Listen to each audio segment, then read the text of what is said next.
I'm Craig Bundy, the head football coach at LSA. Get in there, Maverick. You can't leave him. Come on. Maverick, what the hell are you doing? Talk to me, Maverick, Goose. get in there, for Christ's sake. Ice is in trouble. He's Talk got to no me, cover. Goose. Get in there, Maverick. You won't last down there alone. Get in the fight, for Christ's sake. All right, we welcome Coach Craig Bundy in for our second week of Talk to Me, Goose. Just getting to know coaches a little bit, and Coach, tell me about the beginning. Where'd you come from? Where'd you play when you were younger? I went to St. Teresa, played football for 2 years under Dick Munn, and was very fortunate. It was kind of the glory years of St. Teresa at that time. We never lost a game when I was in high school. St. Teresa won 47 straight games at that time, and unfortunately we didn't have a state championship until the year after I graduated, so my brother got to play in 2 state championship games. But then after St. Teresa, I went on and played football and baseball at Milliken for 3 years after a stint of basketball and baseball at Parkland.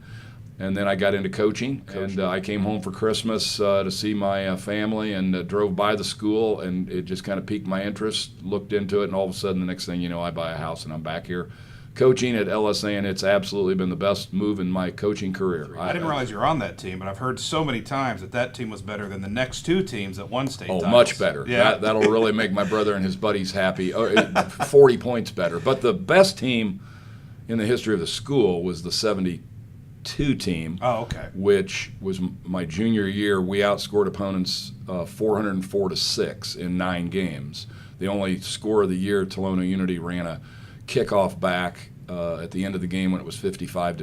And LSA this year, freshmen to seniors have how many? 26. 26 total. So, I mean, is that I want to talk to you just about changes. Is that the first change? LSA, we only have 115 kids in our high school. So we have 68 boys. I checked on this not too long ago. To get 26 out of 68 is a pretty good percentage. Kids have other things to do. They're not as interested. Football gets a really bad rap, I feel, unfairly, with the injury part of it. But things have gone really well for us there, and I'm really proud of the number that we have out for the number of kids in the school. Do you just is it just toughness? Is it preparation? We have good athletes. That's where it starts. We have very dedicated athletes. These are kids that have bought into our athletic performance training, and they understand that if we're going to compete, it all starts after the season ends is when it begins, and our kids have really done a great job in our in the athletic performance training, and it helps us to stay away from injuries. It helps us to develop cohesion and great team unity and chemistry. Seth Reynolds is one of the best players I've ever coached, and I've coached kids that have played Division I football. I always harken back 2 years ago. Arcola in our conference won the state championship, and their best players never left the field. Seth understands that he and Chandler are not going to leave the field, but it's not just those two. Yeah.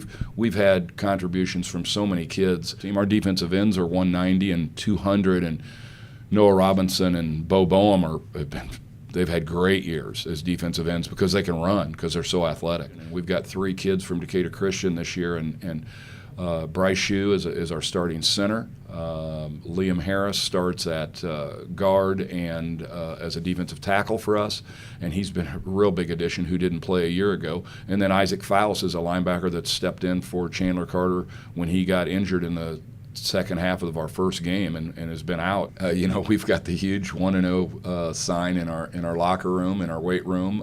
That's all I harp on. I talk all the time about ignore the score. We've got another big poster in there that says ignore the score. We just play, and we play one play at a time, and if we screw it up, we try to learn from that and not screw it up the next one.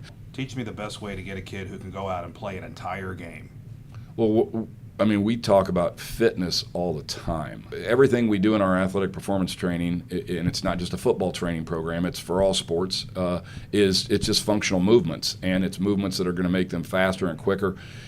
And we really work on our flexibility. We do yoga on Saturday mornings after football games, and functional movements and being fit. And we don't do traditional bench, squat, deadlift, just try to get big and bulky. That is not our program. We're trying, we do a lot of stuff where they're timed, and when they get done, they are totally exhausted, and their heart's pumping, and they're out of breath. I don't miss the old days. I love the current state of football. Now everybody's in the spread. That's the biggest change. Is it's really rare when you run into a team now, even in the 1A, 2A level, we don't run into wing T very often. I embrace it. I like it, and we do a little bit of both. Well, he's been head coach Craig Bundy, the LSA Lions, 4-0, and of course the road team for this week's Earth Mover Credit Union Game of the Week as we head to Sangamon Valley. Thanks for the time, Coach. Mavericks re-engaging, sir. Check back next week for another Talk to Me Goose at nowdecatur.com.